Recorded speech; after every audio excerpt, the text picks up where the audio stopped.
Vamos a abrir nuestras Biblias en Marcos capítulo 6. Marcos capítulo 6. Vamos a iniciar los versículos 6 al 7. Y lo vamos a hacer en una primera parte.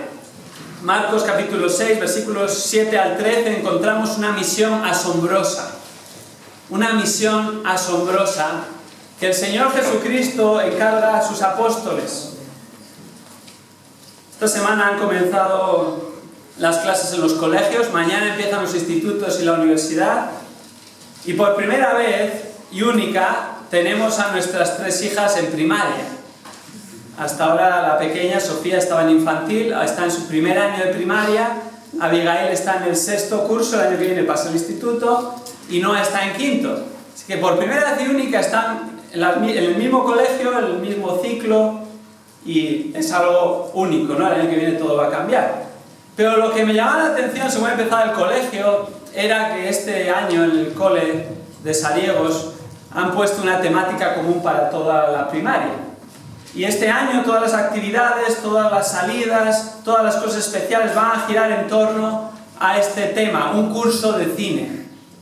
Van a estar centrados en temáticas de películas, se van a disfrazar, van a hacer juegos, gravitando en torno a películas que los niños conocen y les gusta, una manera de hacérselo más ameno y de disfrutar esas actividades extra. Y esto me hizo pensar enseguida en algunas películas y vinieron a mi mente algunas que me han sorprendido a lo largo de mi vida. Y una de ellas recuerdo hace ya unos cuantos años, no miré realmente en qué año se estrenó, pero hace unos cuantos, por ahí llevan 4 o 5 de esta película. Esta película me sorprendió muchísimo. Y era una película, en su momento fue novedosa, con una trama y un guión distinto dentro de lo que cabe.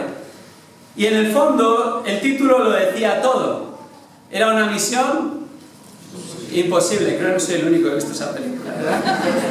Y tenía una banda sonora también muy pegadiza, que no voy a tararear porque sería bastante inoportuno y no quiero torturaros con mi voz.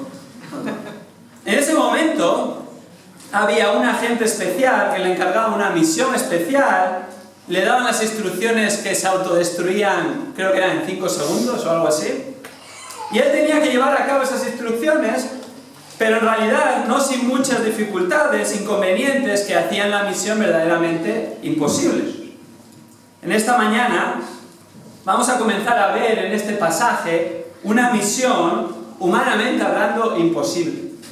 Imposible para los seres humanos, pero que es una misión asombrosa. La que encontramos que Jesús encarga con unas instrucciones para que los encargados de él, los agentes en su nombre, cumplieran. Pero no vamos a ver una película, sino que vamos a leer un pasaje bíblico en el que encontramos esta misión asombrosa, en el cual el mismo Señor Jesucristo establece para sus agentes, que no son superhéroes, sino hombres comunes y corrientes, los apóstoles de Jesús, lo que han de hacer en su nombre. Una misión asombrosa, verdaderamente. Leamos juntos Marcos capítulo 6, versículos 7 al 13. Dice así la palabra del Señor. Entonces llamó a los 12 y comenzó a enviarlos de 2 en 2, dándoles autoridad sobre los espíritus inmundos. Y les ordenó que no llevaran nada para el camino, sino solo un bordón, ni pan, ni alforja, ni dinero en el cinto, sino calzados con sandalias.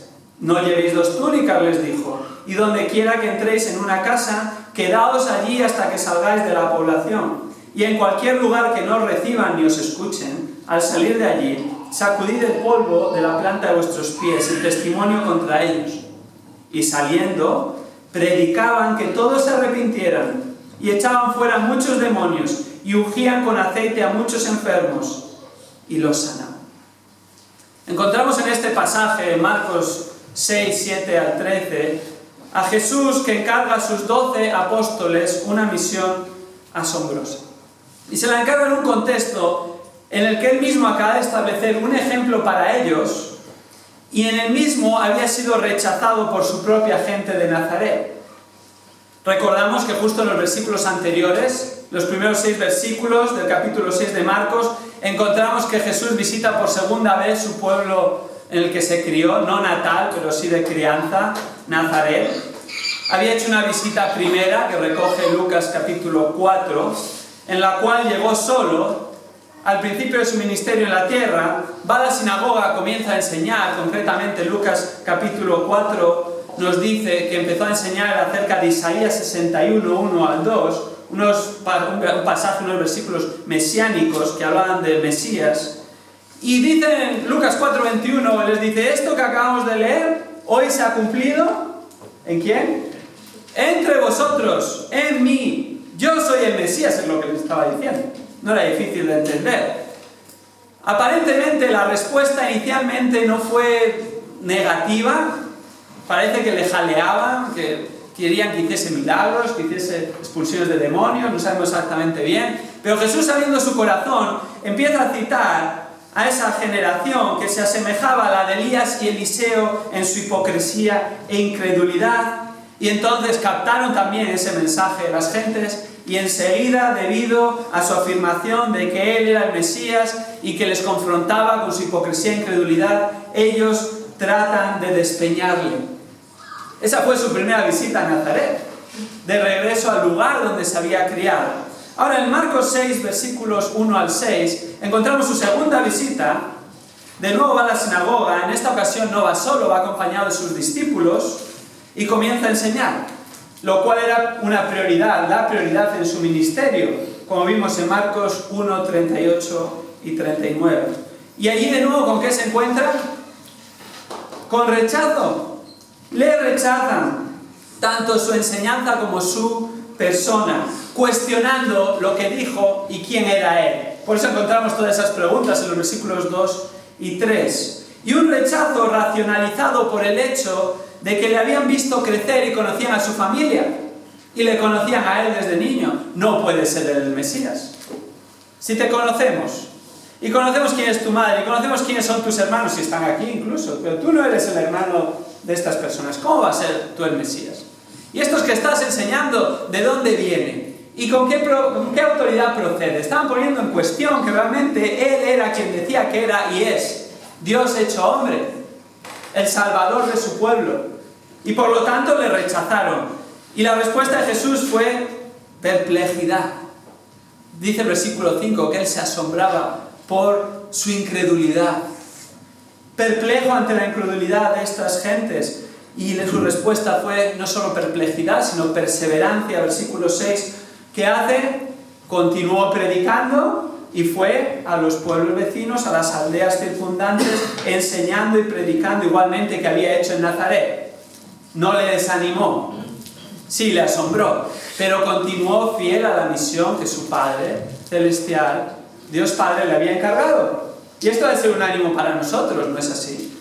Porque seguramente en más de una ocasión has sido rechazado por Cristo, o por la palabra de Dios, o por compartir el Evangelio. ¿Y qué haces? Bueno, probablemente, como yo suelo hacer, desanimarme, ¿no es así? Te desanimas y ya no tienes ganas de ir a otra persona a hablarle de Cristo, o tal vez empiezas a hacerte preguntas. Y necesitamos ser animados desde el ejemplo mismo de Cristo, que sí es humano desanimarse, pero hemos de tomar la perspectiva adecuada y perseverar y continuar predicando el Evangelio de Cristo, el mismo que nos salvó a nosotros, el mismo que puede salvar a las personas a nuestro alrededor. Y si lo rechazan, es entre ellos y Dios. Un día van a rendir cuentas cuando vayan ante su presencia. No es algo personal con nosotros, muchas veces nos lo tomamos personal, la gente puede tratar de tornarlo personal, pero no es realmente una cuestión nuestra, no depende de nosotros, ni es con nosotros el problema, es con Dios, y nosotros les traemos las buenas noticias de reconciliación por medio de Cristo Jesús. No nos desanimemos, perseveremos apuntando a las personas a Cristo. El mismo Cristo fue rechazado. ¿Cómo no vamos a ser rechazados nosotros cuando compartimos el Evangelio de Cristo? Es algo natural. Después de todo, el hombre natural no entiende, no desea, no hay quien busque a Dios, no hay quien haga lo bueno. Están esclavos de su pecado y por lo tanto lo normal es que lo rechacen. Lo sobrenatural es que lo reciban porque Dios, por medio de su Espíritu Santo, por el poder de su palabra, está obrando en su corazón y les está llevando al arrepentimiento y la fe en Cristo Jesús. Pero el Señor nos encarga que perseveremos con el mismo Cristo perseveró. Ahora, en estos versículos anteriores, Jesús ha modelado un ejemplo de ministerio para sus discípulos, para sus seguidores, y ahora les va a tocar ponerlo en práctica. Les va a tocar imitarlo ante esta misión asombrosa que les va a encargar a sus apóstoles, que igualmente modela un ejemplo para todos los siervos de Dios, para todos los siervos de Cristo. Concretamente en Marcos capítulo 6, versículos 7 al 13, encontramos 3 aspectos de la misión asombrosa del siervo de Cristo. 3 aspectos de la misión asombrosa del siervo de Cristo. Versículo 7, el primer aspecto, el llamado del siervo de Cristo. El llamado del siervo de Cristo. Versículos 8 al 11, el segundo aspecto, las instrucciones del siervo de Cristo. Las instrucciones del siervo de Cristo. Encontramos el llamado del siervo de Cristo, versículo 7, las instrucciones del siervo de Cristo, versículos 8 al 11, y finalmente el tercer aspecto de esta misión asombrosa es la obediencia del siervo de Cristo. La obediencia del siervo de Cristo, versículos 12 al 13. Y vamos a ver este pasaje en varias partes, 2 o 3 partes, pero hoy vamos a empezar con la primera parte, con el llamado del siervo de Cristo, el primer aspecto de esta misión asombrosa, el llamado del siervo de Cristo. Y nos vamos a centrar en el versículo 7, lo vamos a leer, lo vamos a entender, lo vamos a explicar, lo vamos a aplicar, y igualmente vamos a ver qué significa eso hoy en día, qué es aplicable hoy en día y qué era solo para los apóstoles. Vamos a ver el llamado del siervo de Cristo. En el versículo 7 encontramos la comisión que Jesús les encarga a sus apóstoles. Fijémonos, leamos de nuevo el versículo 7. Entonces llamó a los 12 y comenzó a enviarlos de 2 en 2, dándoles autoridad sobre los espíritus inmundos. Jesús, de entre sus seguidores que estaban con él, vemos en los primeros versículos del capítulo 6 que llegó con sus discípulos a Nazaret. Y vemos que sus discípulos era un grupo que le seguía, no era solo los apóstoles, era un grupo que verdaderamente le seguía, no las multitudes, sino sus discípulos. Y entre esos discípulos, él había llamado en Marcos capítulo 3 a 12 apóstoles, los cuales se definen en este texto como los 12. Ya era un grupo por sí mismo. Entonces, entre sus discípulos, comienza el versículo 7 diciendo que llama a los 12 apóstoles que él mismo había llamado, en primer lugar, a seguirle. Vemos varios de estos llamados, vemos en Marcos capítulo 1, versículos 16 al 20, los 2 pares de hermanos que son llamados a seguirle, a dejar las redes, y les dice, sígueme y os haré pescadores de hombres. Lo primero para lo que les llamó no fue para ser sus apóstoles, lo primero que les llamó fue a seguirle a él, a ser sus seguidores, a ser sus discípulos, y posteriormente les llama a servirles. Capítulo 3 de Marcos, versículos 13 al 19, les llama a 12, y ahí encontramos los nombres de estos 12 apóstoles. 12 hombres comunes y corrientes, pescadores, recaudadores de impuestos, etc.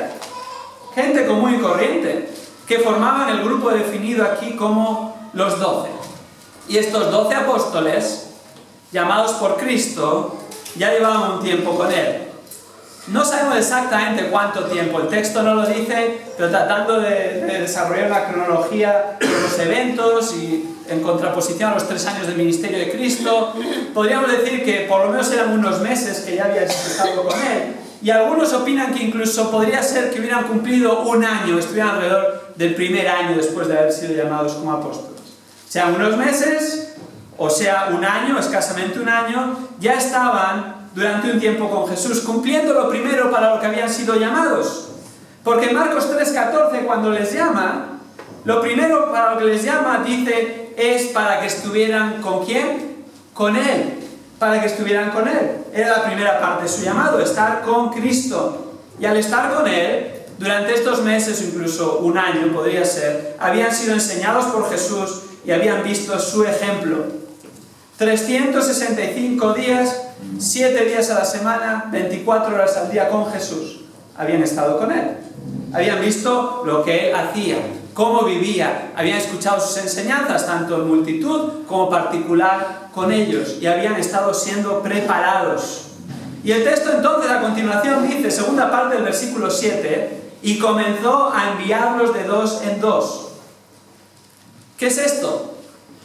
Es el comienzo de poner en práctica lo que habían aprendido de Jesús. Son enviados en un primer momento, son comisionados por Jesús bajo su autoridad a una misión asombrosa, como sus representantes legítimos. Y el texto dice que Jesús les envía de dos en dos. Y algunas personas hacen de esto algo súper especial. En realidad esto es una descripción. ¿Hay algo especial en que fueran enviados de dos en dos? No hay nada especial en que fuesen enviados de dos en dos. Es un patrón definitivo que hemos de imitar siempre que alguien sale a predicar el Evangelio, ha de ir de dos en dos, siempre que alguien sale al ministerio no puede ir solo. Bueno, tampoco eso lo establece el resto de las Escrituras. Es un ejemplo que se puede seguir, pero no es necesariamente normativo. Aunque algunos grupos que no predican la verdad, ni predican el verdadero Evangelio, lo observan a rajatabla y se agarran a ellos, a este principio. Creo que no hace falta que mencione qué grupo es, todos lo sabemos. Simplemente de dos en dos era una sabia práctica judía. Los judíos tendían a hacer esto. Lo encontramos en Eclesiastés capítulo 4, versículos 9 al 12. De hecho, según observamos la palabra, también Juan el Bautista lo realizaba. Solía enviar a sus discípulos de dos en dos, lo vemos en Lucas 7, 19. E incluso vemos en Hechos, en varios pasajes de Hechos, que fue habitual en la iglesia primitiva, en un comienzo, que saliesen de dos en dos. Pero no es algo normativo, no es que la única manera en la que se puede salir a predicar el Evangelio o salir al ministerio sea de dos en dos. Se puede salir de uno en uno, o de tres en tres, o de cinco en cinco, o de ocho en ocho. Y también de dos en dos. ¿Qué conllevaba esto? En realidad era una cuestión práctica. Conllevaba que eran 12, por lo tanto, les dividió de dos en dos, un múltiplo, ¿verdad? Que llegaba hasta los 12, una matemática sencilla, no podía haberles enviado de 5 en 5 porque no cuadraba, les envía de dos en dos. ¿Por qué? Para proveer ayuda mutua, ánimo mutuo. Y de hecho también cumplía el requisito legal para autentificar un testimonio. Nos acordamos cómo la ley mosaica en Deuteronomio 19:15 afirmaba que para que un testimonio fuese ratificado como cierto se necesitaban 2 o 3 testigos. Nos acordamos cómo probablemente cuando Jesús va a resucitar a la hija de Jairo, él toma consigo solo 3 de sus apóstoles, no solo porque eran el círculo más cercano, sino también porque era un número mínimo para que lo que él iba a hacer fuera ratificado, no que Jesús estaba mintiendo, aunque luego sorprendentemente les pidió que no se lo dijesen a nadie. No sabemos exactamente por qué les envía de dos en dos. Puede ser por la ayuda mutua, puede ser porque es un requisito legal para autentificar lo que iban a hacer, pero en realidad es un aspecto práctico que les envía de dos en dos. Y de hecho Jesús solía enviar a sus discípulos de dos en dos. Encontramos esto en otros lugares de los evangelios.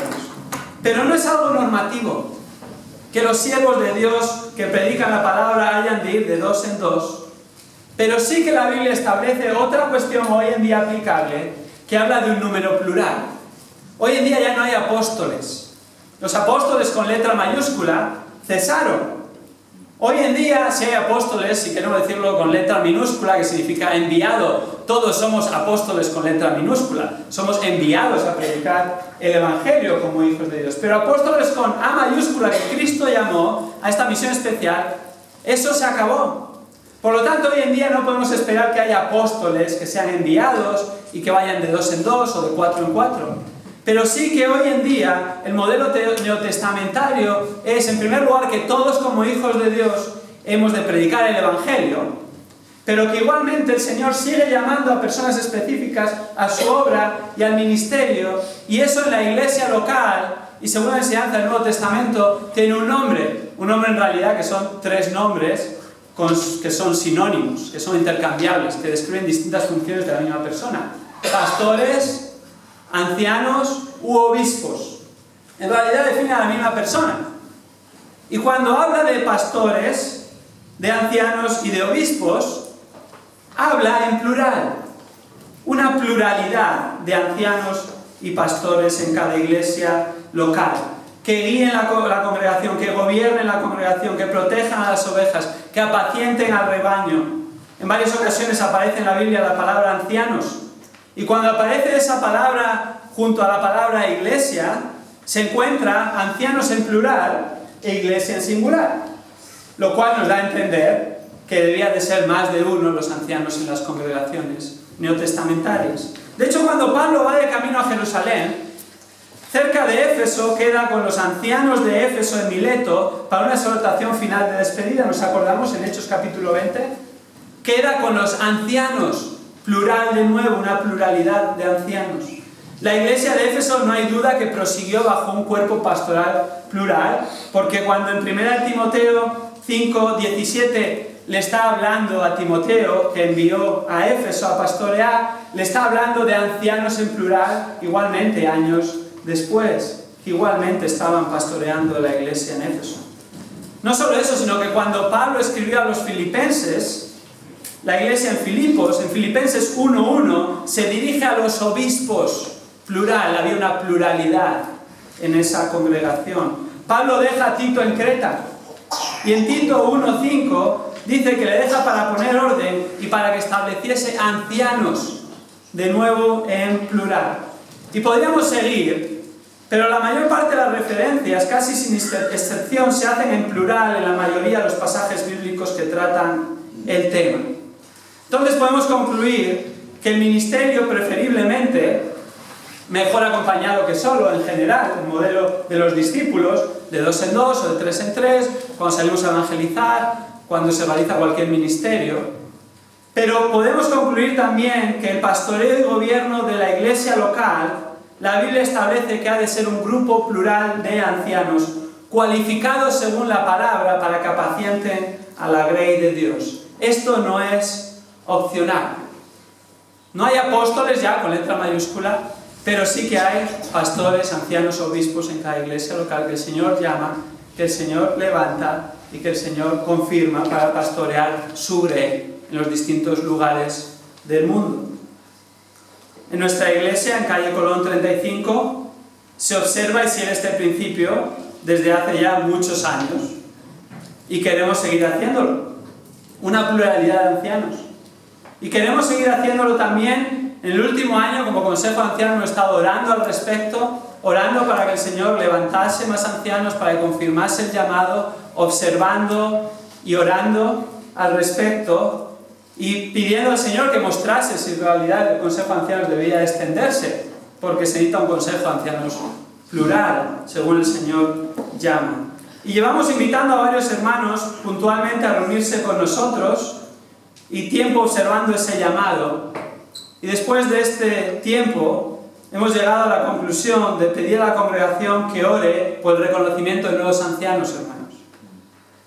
Es parte de la congregación. La Biblia establece que los ancianos han de ser aquellos que reconozcan ese llamado, pero no exclusivamente ellos, sino la congregación también. El pueblo de Dios ha de reconocer ese llamado bajo los criterios bíblicos. En este momento hemos llegado a la conclusión de pedir que oréis de manera concreta, después de varios años reuniéndose con los ancianos, después de varios años sirviendo en la congregación, queremos que oréis por el reconocimiento de Gustavo Pidal. Y que oréis en base a lo que la palabra enseña y posteriormente, según continuamos con este pasaje, iremos desgranándolo. Y queremos dar un tiempo de oración. Hemos tomado tiempo, hemos ido poco a poco, paso a paso, no queremos precipitarnos. Como dice 1 Timoteo 5, no hemos de poner las manos con ligereza sobre nadie y queremos tomárnoslo serio, porque esto es algo muy serio. Pero también queremos dar pasos hacia adelante y pediros que durante los próximos meses estemos en oración y estemos observando para ratificar y confirmar si no hay ningún impedimento bíblico para que Gustavo Pidal sea reconocido anciano de la congregación, probablemente, si Dios quiere, tal vez a principios del año entrante. Así que por lo menos serían 4 meses para ratificar esto que hemos estado observando en los ancianos durante ya bastantes meses, varios años. Igualmente queremos pediros que oréis por otros 2 hermanos que van a empezar a iniciar este proceso porque han mostrado deseo y están por detrás en este proceso, pero sí vamos a empezar a invitarles a reunirse con los ancianos. Queremos que lo sepáis para que seáis conscientes de quiénes se están reuniendo con los ancianos en la actualidad. Y les pedimos oración también por Tam Molina e Israel Corral, que les vamos a invitar a reunirse con los ancianos y que ellos empiecen a ser parte de estas reuniones, a asistir, a estar implicados en mayor medida. Ya están implicados en la labor pastoral, si no, no les invitaríamos al Consejo de Ancianos, pero para que estén implicados en mayor medida también, y para que la congregación de la misma manera observe y ratifique por medio de la oración si realmente ese llamado es del Señor de acuerdo a lo que la palabra establece. No tenemos un periodo en este momento para ellos, sino solo deciros que comenzamos a invitarles a las reuniones de ancianos. Vamos a dejar un periodo prudencial antes de que igualmente podamos proponer si se sigue adelante al respecto para proponerles para ser reconocidos como ancianos. Volviendo a nuestro pasaje, Marcos capítulo 6, vemos que Jesús llamó a los 12 y comenzó a enviarles de dos en dos. Y hay una pregunta que yo me hacía esta semana, y al principio pensaba que no había respuesta clara en el texto, pero luego vi por el contexto, estudiando los pasajes paralelos, que hay una respuesta muy clara. ¿Por qué les comisiona y envía? ¿Por qué comisiona y envía a los 12? Es una pregunta legítima, ¿verdad? ¿Por qué lo hace? En realidad, mirando en Marcos, no encontré la respuesta, ni por delante ni por detrás, no hay una razón. Pero viendo los pasajes paralelos, hay dos pasajes paralelos, uno en Lucas y otro en Mateo, que relata el mismo evento. Y justo en Mateo encontramos este mismo llamado de una manera más extensa, relatado. Mateo, todo el capítulo 10, versículos 1 al 42. Y empecé a leer el capítulo 10 de Mateo, que detalla de manera más extensa y detallada este llamado, y daba muchos más detalles, pero en realidad no contestaba la pregunta ¿por qué? ¿Por qué los envía? Pero continué leyendo, y en el contexto está la respuesta. Justo en los últimos versículos del capítulo 9 de Mateo capítulo 9, versículos 35 al 38, nos da la razón por la que Jesús llama a los 12 y los envía de dos en dos. Fijémonos, Mateo 9, 35 al 38. Justo las palabras de Jesús antes del pasaje que acabamos de leer en Marcos de enviarles de dos en dos. Fijémonos, Mateo 9, 35. Y Jesús recorría todas las ciudades y aldeas, enseñando en las sinagogas de ellos, proclamando el evangelio del reino y sanando toda enfermedad y dolencia. Y viendo las multitudes, ¿qué tuvo Jesús? Compasión de ellas. ¿Por qué? ¿Por qué tuvo compasión de ellas? Porque estaban angustiadas y abatidas como ovejas que no tienen pastor. Entonces dijo a sus discípulos: la mies es mucha, pero los obreros pocos. Por tanto, en consecuencia, ¿qué hemos de hacer? Rogad al Señor de la mies que envíe obreros a su mies. Y a continuación sucede lo que acabamos de leer en Marcos 6, 7. Les envía. Este es el contexto en el que les envía. ¿Por qué comisionó Jesús a sus apóstoles en una primera salida ministerial? Porque tuvo compasión de las gentes. ¿Por qué tuvo compasión de las gentes? Porque les vio como ovejas sin pastor. Les vio como ovejas sin pastor. ¿Por qué? ¿Por qué tuvo compasión? Porque había mucha mies, pero pocos obreros. Y por lo tanto, Jesús, el Señor de la mies, no solo les pide que oren por obreros que vayan a la mies, sino que a continuación, ¿qué hace? Envía inicialmente obreros a la mies. ¿A quién? A los 12. La primera salida ministerial de los 12 para poner en práctica lo que habían aprendido de Jesús y para imitar lo que Jesús ya estaba haciendo. Y vio, la mies es mucha y los obreros son pocos. Vamos a orar que el Señor envíe. Pero mira, ya tengo aquí 12 llamados. Vais a salir. Y los envía en una primera misión que posteriormente se ratificaría. Jesucristo mismo, Dios hecho hombre, es el que llama y envía siervos a su mies. No son los hombres. No son los hombres, es Jesucristo mismo el que pone el deseo en una persona, el que lo ratifica. En este caso, el que llamó a los apóstoles. Pero hoy en día también el que sigue llamando a personas a servirle. Porque sigue habiendo mucha mies. y pocos obreros, sigue habiendo la misma necesidad. Y debemos de seguir rogando al Señor de la mies que levante obreros, que levante hermanos, que se dediquen a la labor pastoral. Ahora, hoy en día no tenemos a Cristo con nosotros para confirmarnos personalmente